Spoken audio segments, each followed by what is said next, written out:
I am Ferdinand Marcos, and I am the President of the Republic of the Philippines. I stand today on behalf of 110 million Filipinos. Hello people and hello universe, it's me again. Ako mga besa, shoutout po sa inyo lahat mga kababayan.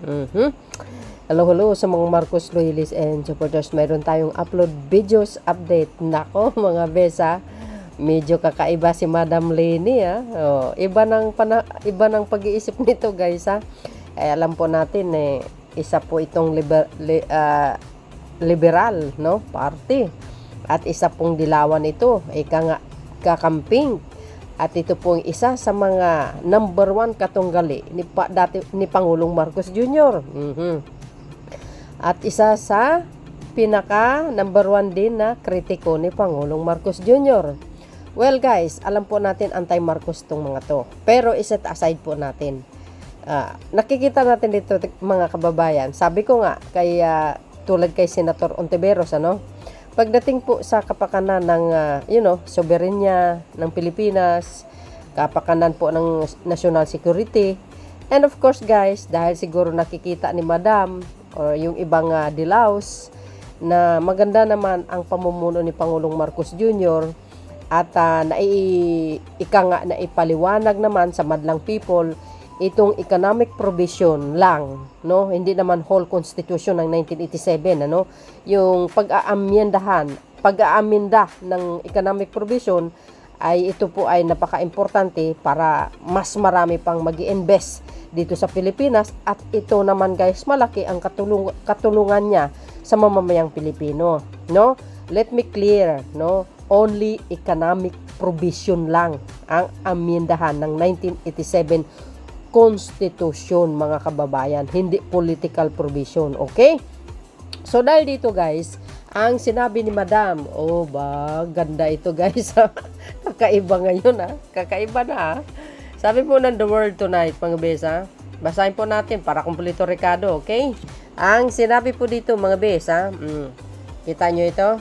Ang sinabi dyan, ibinahagi ni former Vice President Leni Robredo noong January 2022 na bukas siya sa pag-amyenda ng economic provision. Okay to 2021 pala ito guys, 2022 sa economic provision sa Constitution upang makahikayat ang Pilipinas ng foreign investment. Tama po yun, no? Ang 1987 Constitution ay naghihigpit sa mga foreign investment sa natural resources, public utilities, educational institution at media and advertising. Okay? Ayan Ito ay pinapatupad sa pamamagitan ng pag-aatas na ang ownership ng business sa mga sektor ito ay dapat hindi bababa sa 60% porsyentong Pilipino own para maging ganap na pag-aari ng mga Pinoy.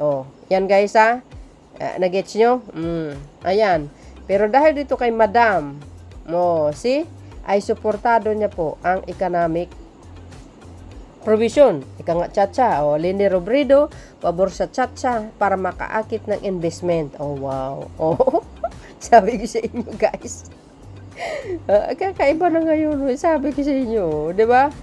I'm very much open to exploring any proposed constitutionally amendment that would unlock current roadblocks that are drawn our ways as long as we ensure that the process is open, transparent, and people are given the opportunities to participate, sabi ni dating Vice President Leni Robredo. Yan, mga beswa So malinaw po sa atin na agree sang-ayon si Madam Robredo sa Chacha. So dahil dyan mga kababayan, ito po yung mga Pinoy, kung survey ito, no? So ilang Pinoy ang sang-ayon sa Chacha. Tingnan natin guys So kung nakikita nyo dito guys, sabi ng Pilipinas Today, yan 52% Pinoy approve sa Chacha. Mula sa 41% Pinoy na naniniwala noong Marso 2023 na makakatulong sa bansa ang pag-amyenda sa saligang batas base sa Poll Asia. Survey ngayong Marso 2024 ay umakyat sa 52 umaakyat na sa 52 ang bilang ng mga Pilipino pabor sa Chacha Change Chacha ayon sa latest survey ng Tangery o may pag-akyat na 11%. Ayan. See? 2023, 41%. Nung 2024 na kasalukuyang taon, 52% na. So, siyempre guys, dahil na ipaliwanag sa mga mamayan kung ano ang kahalagahan ng economic provision. Ay malaki pong maitutulong yan mga kababayan, no? Ayan, no? Nakikita nyo? Sabi dito, ayon sa resulta ng survey na isina sa publiko ng Big Data Research Firm na Tangery nitong Biyernes, Marso 2022, 14. Marso 4, 22, March 22, and 14% ng mga Pilipino ang strongly agree na amyendahan ang economic provision ng 1987 Constitution or Charter Change, habang 38% naman ang somewhat agree. Ang kabuuan ng dalawang bilang ay 52%. May sus nako. Ako agree ako, no? Samantala 13% ang somewhat disagree and 10% ang strongly disagree sa inisyatibo ng Chacha at 25% ang hindi sigurado. So, tumaas ng 11% ang bilang ng mga pabor sa Chacha na itala sa 41% sa survey ng POLISIA noong Marso 2023. Agay, mahihinuhang taon-taon ay dumadami ang mga Pilipinong payag baguhin ang saligang batas mula sa 31% na naitala sa parehong survey ng POLISIA noong 2022. Yan. So, anong kapalagayan nyo mga kababayan? Ako, agree po ako mga bes.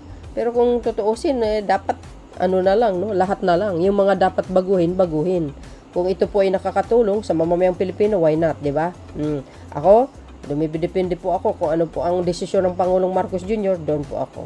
So yan, nakikita natin dito mga beswa, 52% ng Pinoy approve sa Chacha. Ano po guys ang kapalagayan nyo dito? See you again guys on my next upload videos. Bye. And babus. God bless Philippines.